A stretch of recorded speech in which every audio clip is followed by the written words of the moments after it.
Então vamos começar esse debate, porque, cara, é uma coisa muito complexa, né? Assim, primeiro de tudo, eu nunca tive nessa posição, né, de sofrer toda essa pressão, mas um ponto que eu acho que é muito interessante da gente começar abordando, tipo, o Gigo está com quantos anos hoje? Tô com 22.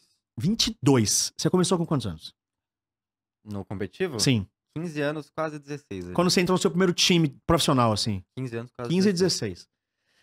Pra mim, eu acho que esse é um grande cerne da questão, Zé. Porque a gente tá lidando aqui com profissionais que representam o Brasil, tererê e tudo mais, que são muito jovens. E antes disso, antes desse momento aqui, eles não tiveram nenhuma experiência de vida. Então eu acho que isso é muito impactante quando você vai falar sobre desempenho, sobre, sei lá, o jeito que ele encara as coisas, feedback. Como é que é essa relação de idade de um pro player pra você que trabalha com eles, cara? Cara, é extremamente relevante, porque, veja bem, 15, 16 anos, vamos pegar o exemplo do Gigo então. 15, 16 anos, meio de adolescência, diversas transformações rolando, geral. Corpo, desenvolvimento do corpo, cresce, hormônios. O hormônio não circula só daqui para baixo, né? Aham. Então, passando no cérebro, estimulando áreas do cérebro, por exemplo. A área do cérebro responsável pelo controle da impulsividade, ela fica madura aos 25. Então imagina o que significa controlar a impulsividade, ser mais impulsivo ou menos impulsivo, jogando LOL, por exemplo, com 16 anos. É uma tarefa hercúlea, né? Uhum. Como é que eu consigo controlar isso? Então, essa relação com idade impacta demais. Além disso, as experiências, como você falou. Eu até então, com 15, 16 anos, quantas experiências competitivas eu tive? Você comentou do futebol na apresentação, tem uma analogia interessante de fazer. Alguns times, especialmente os maiores, eles conseguem oferecer aos atletas de base experiências internacionais. Então, eles vão disputar um campeonato, um quadrangular na Europa. Legal. Quando volta para disputar campeonato regional, ele vai confrontar com equipes que não tiveram essa experiência. A diferença é absurda. Quando você pensa no esporte eletrônico, o Gigo, por exemplo, com 15, 16, 17 que fosse, ganha a competição e vai disputar um campeonato internacional, ele está começando no cenário nacional. E daí tromba no cenário internacional com as pessoas que ele via jogar, pensando no início de carreira. É bem difícil. Para você controlar tudo isso é bem difícil. Eu acho E que até também a experiência diga lá. também, né? Tipo, a viagem, entender como que Sim, a primeira vez tudo é extremamente novo. Ele já passou por isso uma vez, né? Nem só pela competição, até por todo o entorno da competição. E outra, é exatamente isso que eu ia comentar agora, porque assim, além do fator da idade, aqui a gente tem um fator também do nosso ecossistema, como ele funciona. Porque muita gente pode estar falando, ah, mas os caras lá fora também são jovens. Mas aqui no Brasil, qual é a realidade? Você começou o seu profissional com 15, 16 anos. Então você já estava num dos grandes times do Brasil, mais ou menos, com 15, 16 anos. Com 15, 16 anos, 14, 13, 12, 11, 10, o coreano, ele tá no treinido da T1. Ele tá no treinido da EDG. E aí ele vai subindo, e ele vai ganhando experiência, e aí quando ele tá com 15, 16 anos, ele vai pro Academy, ou ele vai pro principal, tendo 4 anos de uma carreira de entrada na vida dele. Aqui comecei a jogar, tô no colégio. No outro dia, tô no Academy ou tô no CBLOL. Então é muito complicado. E eu queria ouvir de você, Guigo, tirando a parte do gameplay, qual foi as suas grandes complicações, quais foram os seus grandes problemas e pedras no caminho que você teve nessa parte de cabeça no início da sua carreira? Você lembra ainda? Você diz sem entrar no mérito da questão internacional, mas tipo, quando eu tava começando. No início, como jogador iniciante, quais foram esses grandes problemas pra você logo no início? Um ponto que você trouxe, né, por exemplo, tendo em comparação a galera do competitivo da Coreia, né, os mais novos, assim. Você vê que desde o começo, por exemplo, o Faker, ele já era ídolo. Então, Aham. eles já tinham referências e uma profissionalização mais ampla, né? Eles tinham em quem mais, tipo, você se espelhar. Eles tinham uma ideia melhor de como você se torna um jogador profissional, né? Aqui, até 5 anos atrás, ainda era tudo mato. Aqui era, pô... Eu entrei, por exemplo, na Red com 15, 16 anos porque eu jogava solo kill por diversão, entendeu? Simplesmente me veio a oportunidade. o Lep me adicionou no LoL e falou, ó, a gente tá te querendo pra Red. E aí, vai querer ou não? E foi tipo, pum, Você não tinha tudo de feito uma vez. nada na sua É. vida. Sim. E você foi para um dos maiores times Lá- do Brasil. Pelo nível de competição ser mais alto, eu acredito que a galera já vá pensando na competição, já vá pensando como Sim. se tornar um atleta, já vá pensando como você pode ir sendo mais eficiente o tempo todo nisso. Desde a época que você começa a jogar o jogo, começa a aprender e tem a sua referência, sabe? E tem o seu ídolo. Aqui, até pouco tempo atrás, era tudo mato. Então, acredito que a gente esteja bem mais, como eu posso dizer, atrás do resto do mundo por questão disso também. Acho que a gente foi um cenário que demorou mais pra se profissionalizar Uhum. e chegar mais perto. É assim. que a gente fala do LoL, mas lembrando que você citou 2 exemplos, na verdade eles puxam muito mais. Primeiro, a Coreia ela teve o grande início no StarCraft, né? Foi onde estourou primariamente no StarCraft, depois do StarCraft 2. Foi quando esportes chegaram pra eles, que realmente passava na televisão, análogo aqui, talvez ao futebol. Especificamente a T1 foi uma org que foi fundada por um ex-jogador campeão de StarCraft. Então, assim, mesmo... Você falou sobre a referência de LoL para o Faker, mas mesmo o Faker já Uhum. tinha uma referência do que era esporte eletrônico antes. Então, eu vejo que especificamente no caso da Coreia isso é explosivo, isso faz sentido. Uhum.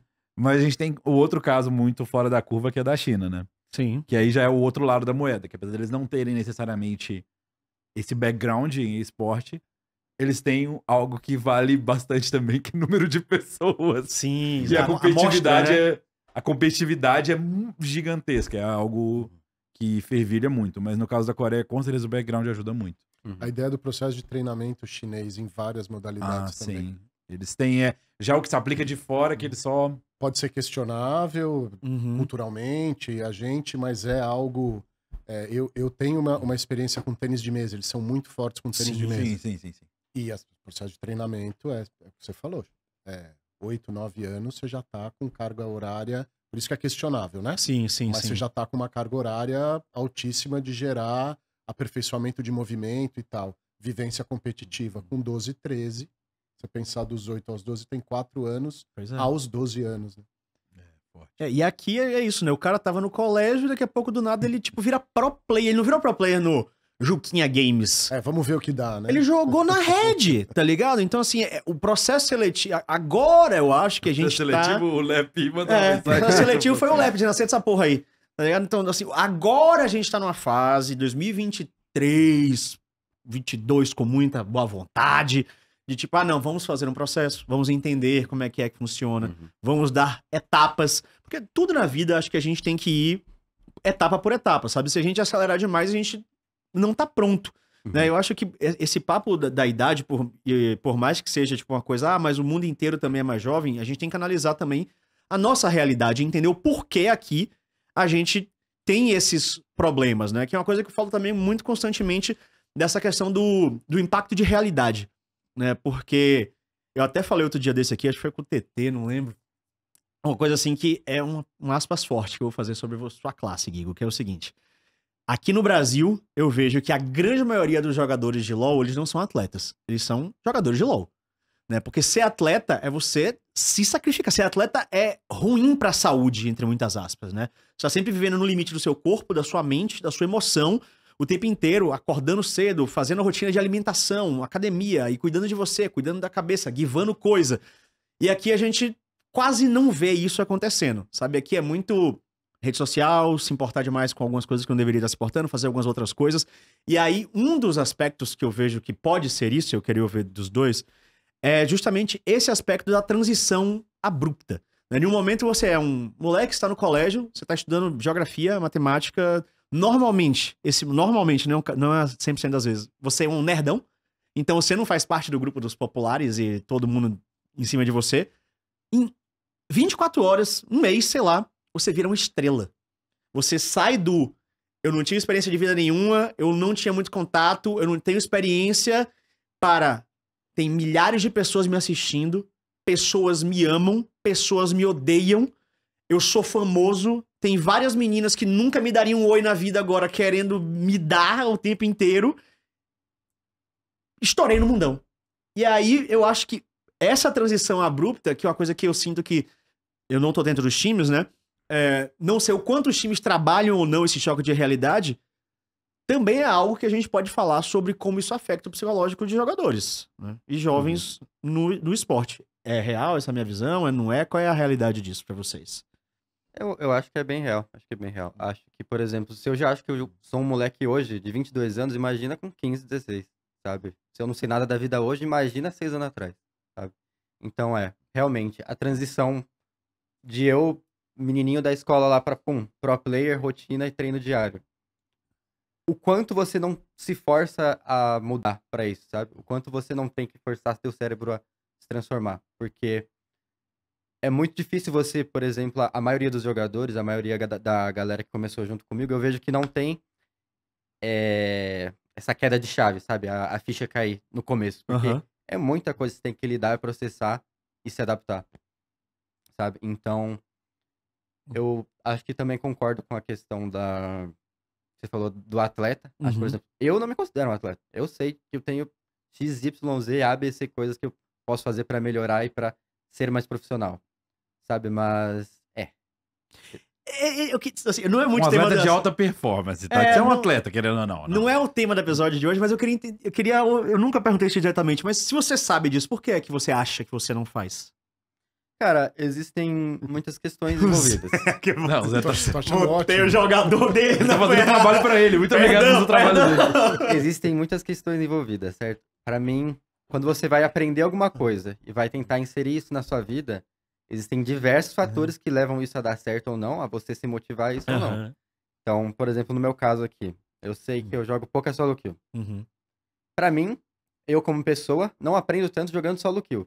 Então, se eu só for lá jogar obrigatoriamente 10, 15 solo kill por dia e eu sentir que eu não vou estar melhorando, que motivação eu vou ter para continuar fazendo isso, sabe? Então, existe um processo que você tem que entender por si só. E isso você vai ter em qualquer aspecto que você for aprender da sua vida. Seu corpo tem que entender, sua mente tem que entender para você aplicar isso no dia a dia. Senão, se você não sentir aquilo, vai ser simplesmente forçado, sabe? Então, isso também vem do que vocês estão dizendo de cabeça, de idade e de como você leva a vida, entendeu? São inúmeros fatores. Essa transição pra você é super impactante também, Zé? É impactante. É impactante por alguns motivos. Por exemplo, como é que você não aceita ir pra Red com 16 anos jogando? Exatamente. Você fala, não vou, não estou preparado agora. Não existe isso, né? Então você vai. Esse é o primeiro ponto. Segundo, não há... eu acho que é sistêmico o negócio. As orgs também precisam ter, e eu acho que principalmente elas, porque a gente está falando nesse exemplo do Guigo e que ele trouxe aqui, de um adolescente de 16 anos. Sim. Ele vai se responsabilizar, não, preciso me preparar um pouco melhor. Não existe. Não vai fazer. O quadro que você pintou é perfeito. Eu tô ali na escola, meio uma pessoa comum, eu virei uma pessoa pública. De repente. E com tudo que vem, o ônus e o bônus. Sim, né? sim. Então, acho que tem algumas coisas que são bastante importantes. Primeiro, as organizações cuidarem dessa preparação. Então, legal, eu vou ter um adolescente de 16, de 18, o que é que seja, como que eu vou prepará-lo para inseri-lo nesse contexto e nesse ambiente? Ele precisa começar jogando, a minha organização não tem, eu montei essa line, tá. Então, como que com o carro andando a gente vai cuidando também? Então, eu ajudo, preparo, seja preparação psicológica, preparação técnica, seja de como tá lidando com tudo isso, né?